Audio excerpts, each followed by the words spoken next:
Next case, North Korea did launch another missile overnight, and it flew over Japan, went into the Pacific Ocean. It didn't cause any damage, but there was a widespread alert throughout Japan on people's cell phones. The alert, alert, alert. The sirens went off. There's a no-co missile going overhead. And if you know anything about Asia, you will know Japan and Korea are bitter enemies, historically, and right through to the present day.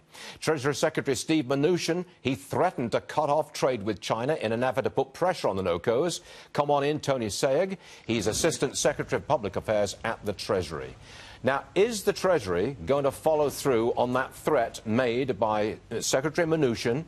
Anybody who trades with North Korea takes a hit. Is he going to hit China? We already have put sanctions, Stuart, and very good to be with you and your panel and, of course, all your viewers. The Secretary already has used his sanction powers to apply to a Chinese bank.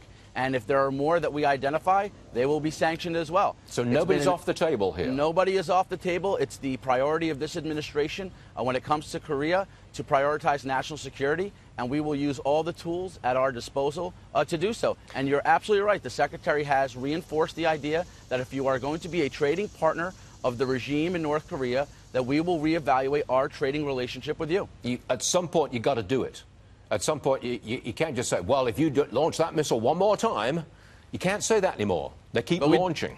We've done it. I mean, we've done it already with China. It's the first time it's ever been done with one of their banks. And the UN Security Council passed sweeping resolutions that we achieved Chinese support on. Tony, can we expect even harsher sanctions on China very soon? Can we expect that? We don't telegraph sanctions, Stuart, for a lot of reasons, as I'm sure you can understand. But you understand that we also have made it a very clear point that nothing is off the table, and we believe very strongly in the economic sanctions power that come from Treasury. Okay, I want to talk about the tax cut package, the middle-class tax cut package. You're smiling because you knew I was going to get there eventually.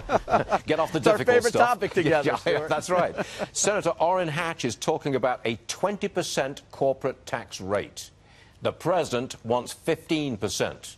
Secretary Mnuchin, I think, wants 15%. Correct. Gary Cohn wants 15%. Can you get it?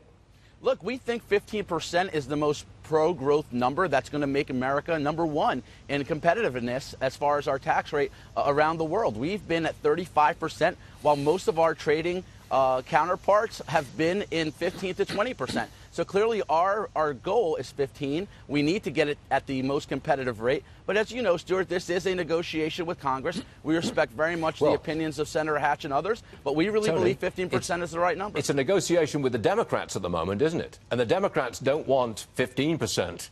They want 20% and higher because they want to punish business. You've got a problem there.